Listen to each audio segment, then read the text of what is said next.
انتوا عارفين ايه المشكلة في ان صحة الجيل الجديد كله في النازل؟ وليه في نظريات بتؤكد ان بعد 20 سنة كل الناس هتمشي بشنطة ادوية لاسباب كتير، ولكن اشهر سببين انا لاحظتهم جاي احكي لك عليهم. اي طفل بيكح كحتين ولا يرشح شويه تلاقي الاب والام جريوا بيه على الدكتور، والدكتور يكتب له دواء كحه، ده اذا ما جريوش على دكتور الصيدلي اللي جنبهم، فالمساعد الصيدلي يطلع لهم مضاد حيوي عشان الواد يخف بسرعه. ولو هم ناس أغنياء شوية وخايفين على الواد بزيادة شوية فهم ياخدوه يروحوا على دكتور، فالدكتور يملي لهم الروشتة: خفض الحرارة، دواء للكحة، ومضاد حيوي. ليه؟ ما هو لو الدكتور ما كتبش كده الأم هتخرج من عنده تقول عليه دكتور فاشل ما بيفهمش حاجة. والدكتور لازم يكتب له أعلى جرعات وأفضل أدوية وأقوى أدوية علشان الولد يخف النهارده، لأنه لو ما خفش النهارده هيتقال عليه دكتور فاشل، فالدكتور بيضطر ان هو يقعد يراضي ولي الامر ويلا يا باشا احسن ادويه ليه. ولو الدواء ما جابش نتيجه في خلال يومين بس يقوموا مغيرين الدكتور، وكأن الشفاء بيد البشر. السؤال لكل اولياء الامور: الطفل ده جهازه المناعي يتكون ازاي بقى لما مع كل دور بسيط تروح تجري وتديله ادويه وكأنك بتديله حاجه مقدسه؟ يا باشا اقسم بالله الادويه دي كلها سموم، والله سموم.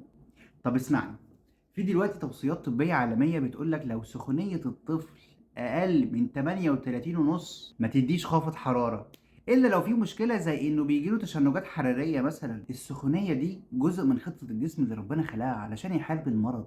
ونفس الكلام على القيء والإسهال، كلها وسائل طبيعية ربنا جعلها وسيلة للتخلص من اللي مضايق الجسم، فالجسم بيحاول يتخلص من اللي مضايقه. بس لما تيجي تشرح الكلام ده لأهالي الأطفال يقولك الدكتور ده شكله ما يعرفش حاجة. طب يا جماعة، مش ربنا سبحانه وتعالى قال وإذا مرضت فهو يشفيني؟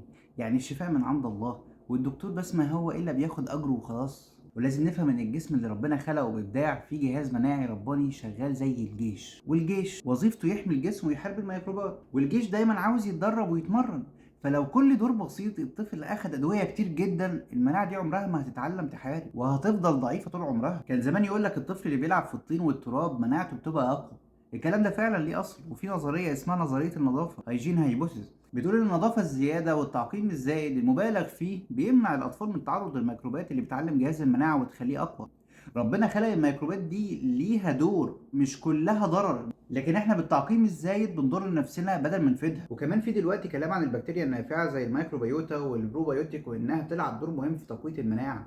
لما تخلص على البكتيريا النافعه دي بسبب التعقيم والنظافه الزياده جهاز المناعة والله العظيم بينهار بينهار. وعلشان كده انت بقيت ممكن تلاحظ اصلا الناس كلها عندها حساسية مفرطة.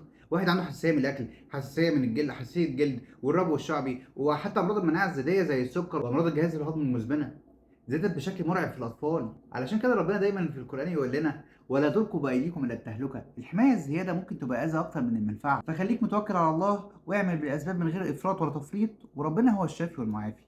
والله اعلم.